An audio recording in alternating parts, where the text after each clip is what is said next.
Good morning students. Study with Dilip sir online classes में आपका स्वागत है। सब्जेक्ट साइंस के केमिस्ट्री का लेक्चर नंबर 2 आज हम बताएंगे। इसके पहले वाले वीडियो में हम आपका व्यंजक चूर्ण बताए थे। उसके बाद नेक्स्ट हेडिंग आज है कि बेकिंग पाउडर मतलब खाने वाले सोडा को कैसे प्राप्त करते हैं। तो बेकिंग पाउडर की रासायनिक नाम जो होता है सोडियम बाइकार्बोनेट होता है तथा अणुसूत्र NaHCO3। इसका अणुसूत्र फिर से एक बार रिपीट करते हैं, NaHCO3। तो बेकिंग सोडा का रासायनिक नाम सोडियम बाइकार्बोनेट हो गया और तथा उसका अणुसूत्र NaHCO3। तो नेक्स्ट हम बनाने की विधि पढ़ते हैं। तो यह सोडियम हाइड्रोक्साइड के सांद्र विलयन में अधिक मात्रा में कार्बन डाइऑक्साइड प्रवाहित करने पे यह प्राप्त होता है। तो जैसे कि हम सोडियम हाइड्रोक्साइड के विलयन नीचे दिया गया है कि सोडियम हाइड्रोक्साइड जो है आपका, इसके साथ कार्बन डाइऑक्साइड को हम प्रवाहित करते हैं तो यहाँ पे सोडियम कार्बोनेट बनता है और इसी के साथ साथ जल का निर्माण होता है। पुनः फिर सोडियम कार्बोनेट को हम जल के साथ तथा कार्बन डाइऑक्साइड का प्रवाहित करने के बाद सोडियम बाइकार्बोनेट आपका प्राप्त हो जाता है, जैसे NaHCO3। तो अब इसको आगे हम पढ़ेंगे कि प्रॉपर्टीज ऑफ गुण मतलब प्रॉपर्टीज ऑफ बेकिंग पाउडर, इसके गुण क्या होते हैं। तो जब भी गुण आता है तो उसमें ध्यान दीजिएगा आप लोग कि जब भी कोई भी सवाल का यदि उसकी प्रॉपर्टीज पूछता है तो उसमें भौतिक गुण और रासायनिक गुण दोनों आपको इंक्लूड करके लिखना होता है। ओके, तो हम चलेंगे कि भौतिक गुण क्या होते हैं। तो बेकिंग पाउडर के भौतिक गुण में पहला हम लिखे हैं क्या एक सफ़ेद क्रिस्टली पदार्थ का होता है, मतलब इसका कलर क्या होता है, सफ़ेद क्रिस्टल के जैसे होता है।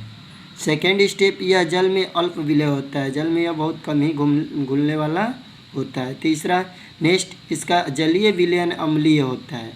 तो इसके कहने का मतलब ये है कि इसका जलीय विलयन जो होता है एसिड नेचर का होता है। अब नेक्स्ट रासायनिक गुण। तो रासायनिक गुण में हम आपको बताएंगे कि जब मतलब बेकिंग पाउडर को गर्म करते हैं तो वह सोडियम कार्बोनेट में टूट जाता है। बेकिंग पाउडर जो होता है आपका, उसको गर्म करने पे वह सोडियम कार्बोनेट में टूट जाता है और कार्बन डाइऑक्साइड गैस निकलने लगती है।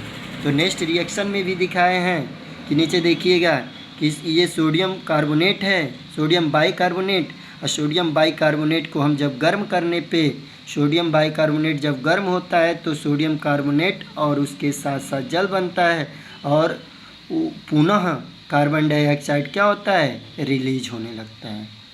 तो ये आपका सोडियम बाइकार्बोनेट कंप्लीट होता है। अगला नेक्स्ट हेडिंग है कि धावन सोडा, धोने वाला सोडा को हम क्या कहते हैं। तो धावन सोडा क्या होता है, इसका रासायनिक नाम होता है सोडियम कार्बोनेट तथा अणुसूत्र होता है Na2CO3 10H2O। तो इसका रासायनिक नाम सोडियम कार्बोनेट और अणुसूत्र Na2CO3 10H2O। अब हम इसको भी पढ़ेंगे कि बनाने की विधि। तो बनाने की विधि में इसको भी वही सेम प्रक्रिया है कि मतलब हम सोडियम हाइड्रोक्साइड के साथ कार्बन डाइऑक्साइड को जब प्रवाहित करते हैं सोडियम बाइकार्बोनेट आपका प्राप्त हो जाता है। तो नेक्स्ट रिएक्शन में देखेंगे कि मतलब यहाँ दिया है सोडियम हाइड्रोक्साइड में हम जब ये कार्बन डाइऑक्साइड को प्रोवाइड करते हैं तो जब कार्बन डाइऑक्साइड प्रोवाइड होता है तो हमारा सोडियम बाइकार्बोनेट प्राप्त हो जाता है और साथ ही साथ जल का फॉर्मेशन होता है, मतलब जल रिलीज होते हैं। तो हम नेक्स्ट एक हेडिंग और देखेंगे कि इसमें BaCl2 के साथ क्रिया जब कराने पे क्या बनता है। बेरियम क्लोराइड के साथ जब हम सोडियम बाइकार्बोनेट का क्रिया कराते हैं तो हमें क्या फॉर्मेशन होता है। तो सोडियम रिएक्शन में देखिएगा आप लोग कि BaCl2 बेरियम क्लोराइड, तो उसका सोडियम कार्बोनेट के साथ क्रिया कराने पे बेरियम कार्बोनेट बनता है और साधारण नमक आपका NaCl बाहर निकल जाता है। तो अब हम इसका उपयोग कहाँ करते हैं धावन सोडा का। तो उपयोग में क्या हो जाएगा, कपड़े के धोने में और जल की कठोरता को दूर करने में किया जाता है। तो अब आप इसमें लिख सकते हैं 2 पॉइंट बना के कि पहला क्या हो जाएगा, कपड़े के धोने में उपयोग किया जाता है, तथा दूसरा हम बना सकते हैं जल की कठोरता को दूर करने में किया जाता है। तो अगला next heading very very important questions है, और इस लेसन का last topics plaster of Paris. Board के एग्जाम की तरफ से बहुत ही वेरी इंपॉर्टेंट क्वेश्चन है, आप लोग याद रखिएगा इसको। तो ये प्लास्टर ऑफ पेरिस पिछले साल आपका जो मतलब 2020 में पेपर हुआ उसमें ये क्वेश्चन पूछा गया था। तो जैसे प्लास्टर ऑफ पेरिस है तो बनाने की विधि क्या होता है।